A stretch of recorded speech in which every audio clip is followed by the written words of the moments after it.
History of Assam আধুনিক যুগৰ অসম ইতিহাসৰ অন্য এটা ভিডিঅ'লৈ আপোনালোক সকলোকে স্বাগতম জনাইছোঁ।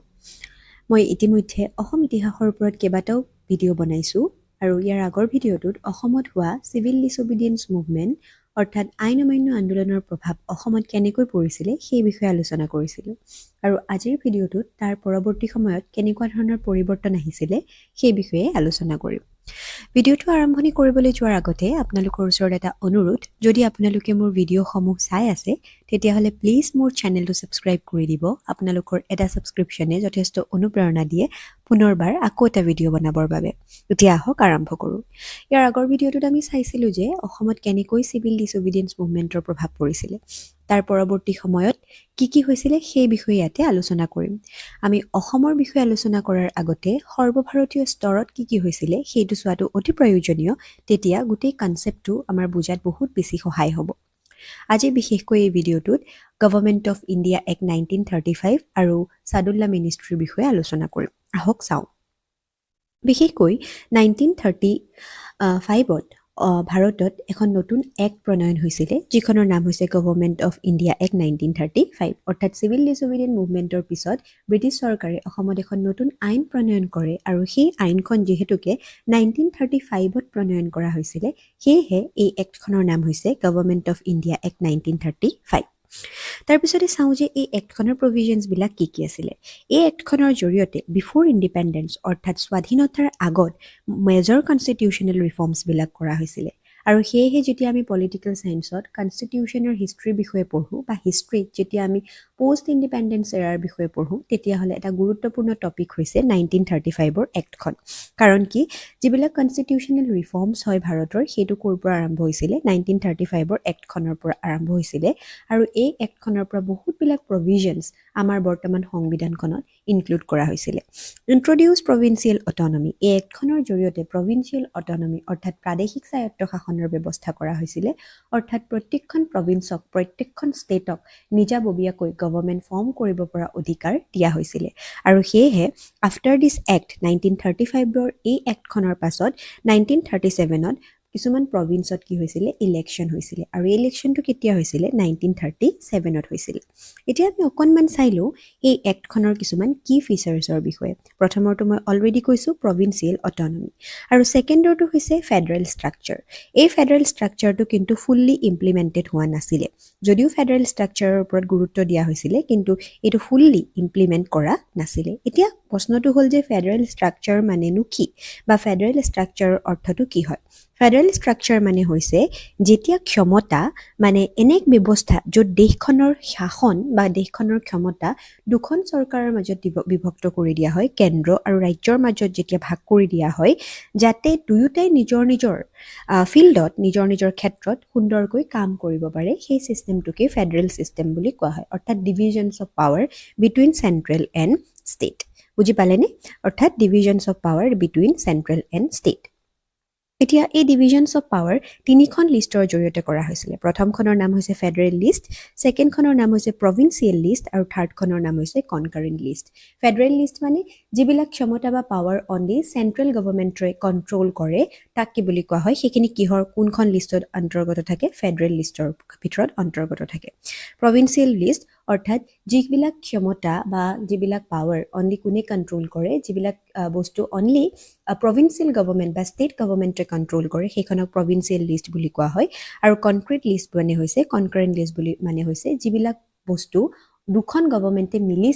দুখন গভৰ্ণমেণ্টে মিলি পেলাই সেইবোৰ বস্তুৰ ওপৰত ডিচিশ্যন লয়, সেই বস্তুবিলাক কনক্ৰিট লিষ্টৰ ভিতৰত ইনক্লুড কৰা হয়।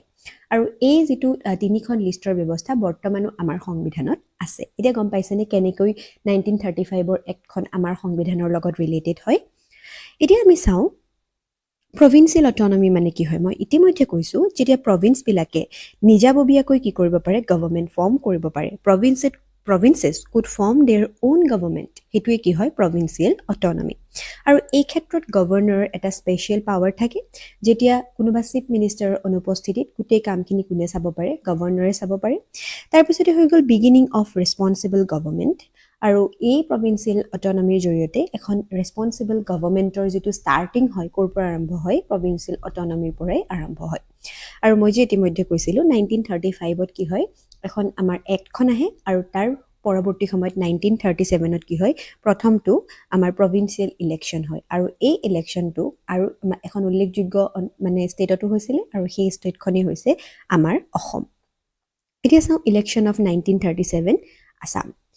এই অসমত যিটো ইলেকশ্যন হৈছিলে সেই ইলেকশ্যনত টোটেল চিট আছিলে 108খন অৰ্থাৎ 108টা চিট আছিলে আৰু INCয়ে অৰ্থাৎ ইণ্ডিয়ান নেশ্যনেল কংগ্ৰেছে এই গোটেই চিটখিনিৰ ভিতৰত কিমানকেইখন চিট পাইছিলে 33 অৰ্থাৎ 33খন চিট পাইছিলে কিন্তু নো মেজৰিটি যিহেতুকে মেজৰিটি তেওঁলোকৰ নাছিলে সেইকাৰণে তেওঁলোকে কলিশ্যন গভৰ্ণমেণ্ট কিন্তু ফৰ্ম কৰিব পাৰিলে হয় কিন্তু তেওঁলোকে কি নকৰিলে কলিশ্যন গভৰ্ণমেণ্ট তেওঁলোকে ফৰ্ম নকৰিলে আৰু কলিশ্যন গভৰ্ণমেণ্ট ফৰ্ম নকৰাৰ কাৰণে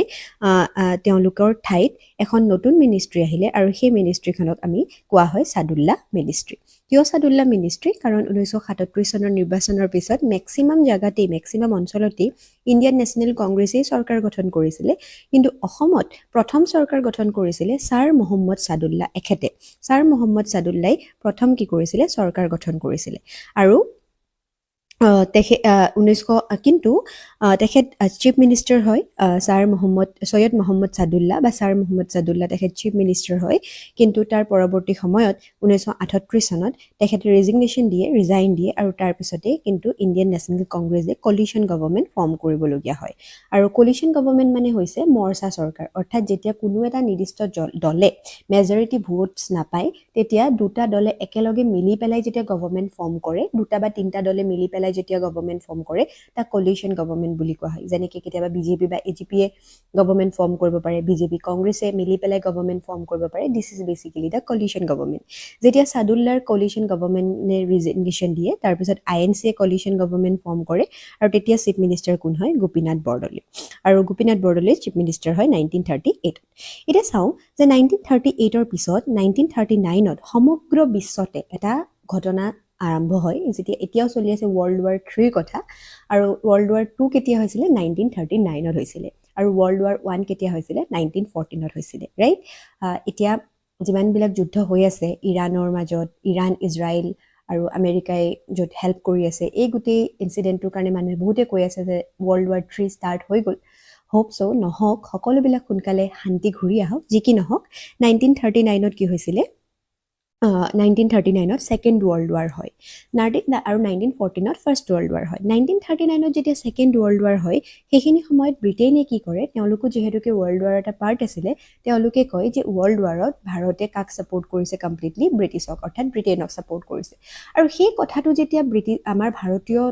মানে উচ্চ নেতাসকলে জানিব পাৰে যিসকল মুখ্য নেতা আছিলে সেইখিনি সময়ত যিসকল লিডাৰ্ছ আছিলে তেওঁলোকে যেতিয়া জানিব পাৰে তেতিয়া তেওঁলোকে সেই কথাটো কমপ্লিটলি তেওঁলোকে অপ'জ কৰে কাৰণ কি ভাৰতে কাৰো হৈ পেলাই যুদ্ধত নেতৃত্ব দিব বিচৰা নাছিলে আৰু মেইন কথাটো হ'ল কোনো ধৰণৰ পাৰ্মিশ্যন নোলোৱাকৈ ব্ৰিটিছে ডিক্লেয়াৰ কৰি দিলে যে ইণ্ডিয়া ব্ৰিটেইনৰ ছাইডত আছে আৰু সেই কথাটো যেতিয়া ইণ্ডিয়ান নেশ্যনেল কংগ্ৰেছে জানিব পাৰে INCয়ে যেতিয়া জানিব পাৰে তাৰ লগে লগে বহুতো ঠাইত INCয়ে এই প্ৰভিজনেল গভৰ্ণমেণ্টৰ পৰা অৰ্থাৎ এই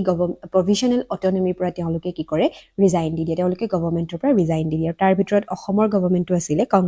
কংগ্ৰেছেও কি কৰি দিয়ে অসমতো ৰেজিগনেশ্যন দিয়ে আৰু যেতিয়া কংগ্ৰেছে ৰেজিগনেশ্যন দিয়ে তাৰ লগে লগে আকৌ নতুনকৈ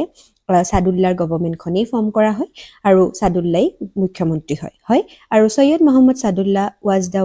অনলি মেম্বাৰ আছিলে সেইখিনি সময়ত নৰ্থ ইষ্টৰ যি কনষ্টিটিউশ্যনৰ যিখন ড্ৰাফটিং কমিটি হয় এইটো ফৰ এক্সট্ৰা ইনফৰ্মেশ্যন আপোনালোকক জনাই থ'লোঁ যিখন কনষ্টিটিউশ্যনেল ড্ৰাফটিং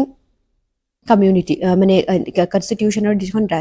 ড্ৰাফটিং কমিটি হয় তাতে তেওঁ ওৱান এণ্ড অনলি মেম্বাৰ আছিলে আৰু আপোনালোকে জানেই সেইখনৰ হেড কোন আছিলে আমাৰ ড্ৰাফটিং কমিটিখন মানে ড্ৰাফটখন কোনে বনাই উলিয়াইছিলে BR আম্বেদকাৰ আৰু সেই ড্ৰাফটিং কমিটিৰ এজন মেম্বাৰ আছিলে আমাৰ ছাৰ মহম্মদ ছাদুল্লা তাৰপিছত আমি চাওঁ যে মাইগ্ৰেশ্যন তেখেত যেতিয়া চিফ মিনিষ্টাৰ হয় তাৰ লগে লগে কিছুমান ইছ্যু ষ্টাৰ্ট হৈ যায় কেনেকুৱা ধৰণৰ ইছ্যু প্ৰথম ইছ্যুটো আছিলে মাইগ্ৰেশ্যন ইছ্যু আৰু এই মাইগ্ৰেশ্যন ইছ্যুটো এনেকুৱা আছিলে যে সেইটো টাইমত অসমলৈ ইষ্ট বেংগলৰ পৰা বহুতো মানুহে মাইগ্ৰেট কৰিবলৈ ষ্টাৰ্ট কৰে আৰু যেতিয়া ইমান মানুহ বাহিৰৰ পৰা আহিবলৈ ষ্টাৰ্ট কৰে বিভিন্ন পাৰ্পাছৰ কাৰণে লেবাৰ হ'ব পাৰে খেতি বাতি হ'ব পাৰে বিভিন্ন পাৰ্পাছৰ কাৰণে যেতিয়া মাইগ্ৰেট কৰিব ষ্টাৰ্ট কৰে তেতিয়া পলিটিকেলি টেনশ্যন বাঢ়িব ষ্টাৰ্ট কৰে অৰ্থাৎ অসমৰ অন্যান্য দলবিলাকৰে হওক বা অন্যান্য লোকসকলৰ টেনশ্যন হ'বলৈ ষ্টাৰ্ট কৰে আৰু যেতিয়া আৰু সেইখিনি সময়তে অম্বিকাগিৰি ৰায়চৌধুৰীয়ে এখন সভাও বনাইছিলে যিখনক কোৱা হয় অসম সংৰক্ষিণী সভা আৰু এই অসম সংৰক্ষিণী সভাই পৰৱৰ্তী সময়ত অসম জাতীয় মহাসভালৈ মানে ৰূপান্তৰ হয় আৰু এইবিলাক ইছ্যুছৰ কাৰণেই পৰৱৰ্তী সময়ত অসমত পলিটিকেল ক্ৰাইচিছ ইনক্ৰিজ হ'ব ষ্টাৰ্ট কৰে কাৰণ বহুতে ভাবিছিলে যে এইটো মেবি যিহেতুকে সেইটো টাইমত মানে সেইখিনি সময়ত প্ৰায় পিক পইণ্ট আহি পাইছিলে আমাৰ ইণ্ডিপেণ্ডেণ্ট হ'বলৈ আৰু অলপ দিনহে বাকী আছিলে আৰু তাৰ পৰৱৰ্তী সময়ত 1942ত কুইট ইণ্ডিয়া মুভমেণ্ট আৰম্ভ হৈছিলে আৰু সেইখিনি সময়তেই লাহে লাহে আলী জিন্নাই পাকিস্তানৰ দাবী উত্থাপন কৰিবলৈ আৰম্ভ কৰিছিলে আৰু এই গোটেইখিনি বস্তুৰ কাৰণে সেইটো টাইমত ভাবিছিলে যে ছাৰ মহম্মদ ছাদুল্লাহ যিজন আছিলে তেওঁ মুছলিম লীগৰ লগতেই জড়িত বুলি বহুতে অনুমান কৰিছিলে বা জড়িত বুলি কোৱা হয় আৰু ভাবিছিলে যে তেখেতেও মানে অসম পৰৱৰ্তী সময়ত মানে পাকিস্তানৰ অংশ হ'ব পাৰে এনেকুৱা ধৰণৰ বিভিন্ন ধৰণৰ থিংকিংছবিলাক সেইটো টাইমত মানুহৰ মনত বিল্ড হ'বলৈ আৰম্ভ কৰিছিলে আৰু এইবিলাক কাৰণতেই পলিটিকেলি মানুহ বহুত বেছি টেনশ্যন হ'ব ষ্টাৰ্ট কৰিছিলে পলিটিকেল টেনশ্যন ষ্টাৰ্ট কৰিছিলে পলিটিকেল ক্ৰাইচিছ ইনক্ৰিজ হৈছিলে আৰু 1941 চনত এইবিলাক কাৰণতে মানে কুইট ইণ্ডিয়া মুভমেণ্টৰ ঠিক আগে আগে কোনে ৰিজাইন দিছিলে ছাদুল্লাই ৰিজাইন দিছিলে আৰু যেতিয়াই ছাদুল্লাই ৰিজাইন দিলে তেতিয়া গোটেই অসমৰ যিটো প্ৰভিঞ্চিয়েল গভৰ্ণমেণ্ট আছিলে তাৰ কণ্ট্ৰল কোনে কৰিব ষ্টাৰ্ট কৰে গভৰ্ণৰজনে কৰিব ষ্টাৰ্ট কৰে এইখিনিতে আপোনালোকলৈ এটা কুৱেশ্যন কমেণ্ট ছেকশ্যনত আনচাৰ কৰিব যে আমাৰ অসমৰ বৰ্তমান গভৰ্ণৰ কোন হয় গতিকে যি হওক তাৰ পিছত আমি চাওঁ যে কনক্লুজন 1935ৰ যিখন এক্ট হয় এই গোটেইখিনি আমি বুজি পালোৱেই 1935ৰ যিখন এক্ট হয় সেই এক্টখনে ছেল্ফ গভৰ্ণমেণ্ট ইণ্ট্ৰডিউচ কৰিছিলে আৰু তাৰ প্ৰভাৱ আমাৰ অসমত মানে পোনপটীয়াকৈ পৰিছিলে আৰু কলিশ্যন পলিটিক্স ষ্টাৰ্ট হৈছিলে অৰ্থাৎ মৰ্চা চৰকাৰ আৰম্ভ হৈছিলে য'ত কেইবাখনো চৰকাৰ মিলি পেলাই কেইবাটাও দল মিলি পেলাই এখন নতুন চৰকাৰ ফৰ্ম কৰিব পাৰে আৰু ইণ্ডিপেণ্ডেঞ্চৰ ক্ষেত্ৰলৈ এটা ষ্টেপ আগুৱাই যোৱা হৈছিলে কাৰণ পৰৱৰ্তী সময়ত লাহে লাহে যেতিয়া মানুহ বহুত বেছি পলিটিকেলি এৱাৰ হ'বলৈ ষ্টাৰ্ট কৰে যেতিয়া মানুহে লাহে লাহে অনুভৱ কৰে যে আমাক ডমিনিয়ন ষ্টেটাছ নালাগে বা আমি ব্ৰিটিছৰ বশৱৰ্তী হৈ পেলাই থাকিব নিবিচাৰোঁ তাৰ লগে লগে ইণ্ডিপেণ্ডেঞ্চৰ যিটো টেণ্ডেঞ্চি হয় সেইটো আৰু বেছি বাঢ়িবলৈ আৰম্ভ কৰে আৰু তাৰ পৰৱৰ্তী সময়ত আমি সকলোৱে জানো যে 1942ত কুইট ইণ্ডিয়া মুভমেণ্ট হয় আৰু 1945ৰ ইনচিডেণ্টখিনিৰ বিষয়ে আমি জানো নেতাজীয়ে কি কৰিছিলে কি কৰা নাছিলে আৰু অৱশেষত গৈ পেলাই 1947ত কি হৈছিলে আমাৰ ভাৰত স্বাধীন হৈছিল গতিকে এইখিনি আছিলে গোটেই ভিডিঅ'টোত এই ভিডিঅ'টোত আমি কি চালোঁ প্ৰথমতে চালোঁ যে 1935ৰ এক্টখনৰ বিষয়ে আমি চালোঁ যে এক্টখন কি হয় কাৰণ এইটো বহুত ইম্পৰ্টেণ্ট হয় বিভিন্ন ধৰণৰ কুৱেশ্যন ইয়াৰ পৰা আহিব পাৰে এই এক্টখনৰ পিছত আমি চালোঁ যে এই এক্টখনে এটা ৰাইটছ দিছিলে যিটোক কোৱা হয় প্ৰভিজনেল অট'নমি আৰু তাৰ কাৰণে 1937ত কি হৈছিলে ইলেকশ্যন হৈছিলে আৰু সেই ইলেকশ্যন অসমতো হয় আৰু অসমত INC 33টা ছিট পাইছিলে আৰু টোটেল ছিট আছিলে 108টা আৰু 33টা ছিট পাই পেলাইও তেওঁলোকে গভৰ্ণমেণ্ট ফৰ্ম কৰা নাছিলে কিন্তু ভাৰতৰ অন্যান্য অঞ্চলত INC গভৰ্ণমেণ্ট ফৰ্ম কৰিছিলে আৰু অসমত ছাদুল্লা গভৰ্ণমেণ্ট মিনিষ্ট্ৰী ফৰ্ম হৈছিলে কিন্তু পৰৱৰ্তী সময়ত 1937ত তেওঁলোকে ৰিজাইন দিয়াৰ পাছত গোপীনাথ বৰদলৈয়ে চিফ মিনিষ্টাৰ হয় কিন্তু কি হয় যে যিহেতুকে 1939ত again world war II start হৈ যায় তাৰ লগে লগে কংগ্ৰেছে ৰিজাইন দিয়ে কাৰণ কি কোনো ধৰণৰ মতামত নোলোৱাকৈ ব্ৰিটিছে নিজাববীয়াকৈ কৈ দিছিলে যে ভাৰত তেওঁলোকৰ লগত আছে আৰু এই কাৰণে বহুত আনছেটিছফাই হয় কাৰণ কি ভাৰতীয় লোকৰ যি ডিচিশ্যন তাক কোনো সন্মান নজনাইছিলে ব্ৰিটিছে আৰু সেইকাৰণে তেওঁলোকে যি প্ৰভিজনেল অট'নমি আছিলে তাক তেওঁলোকে বাদ দিয়ে গভৰ্ণমেণ্ট তেওঁলোকে ৰিজাইন কৰে আৰু তাৰ লগে লগে কি হয় আকৌ ছাদুল্লা মিনিষ্ট্ৰী আহে কিন্তু তাৰ ছাদুল্লা মিনিষ্ট্ৰী যেতিয়া আহে বিভিন্ন ধৰণৰ সমস্যাৰ সন্মুখীন হ'বলগীয়া হয় অসমবাসী আৰু পলিটিকেল টেনশ্যন বাঢ়িব ষ্টাৰ্ট কৰে অম্বিকাগিৰিৰ দৰে যিসকল সেইখিনি সময়ত যথেষ্ট গণ্যমান্য ব্যক্তি আছিলে তেওঁলোকে সেই বিষয়ে তেওঁলোকৰ দল এইবোৰ গঢ়ি তোলে যেনেকৈ অসম সংৰক্ষিণী সভা আৰু তেনেকৈ অৱশেষত পলিটিকেল টেনশ্যন যিমান ইনক্ৰিজ হয় অৱশেষত ছাদুল্লা মিনিষ্ট্ৰীয়ে ৰিজাইন দিয়ে আৰু গভৰ্ণমেণ্টৰ হাতলৈ কণ্ট্ৰল গুচি যায় 1941ত গভৰ্ণৰৰ হাতলৈ আৰু তাৰ পৰৱৰ্তী সময়ত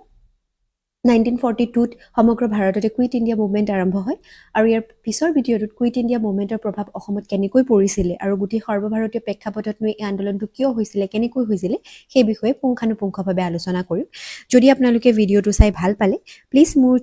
ভিডিঅ'টোত এটা লাইক কৰি দিব কমেণ্ট কৰি দিব মই এটা প্ৰশ্ন আপোনালোকক কৰিছিলোঁ প্ৰশ্নটোৰ উত্তৰ দিব আৰু আজিলৈ ইমানেই আছিলে গতিকে চেনেলটো প্লিজ ছাবস্ক্ৰাইব কৰি দিব ধন্যবাদ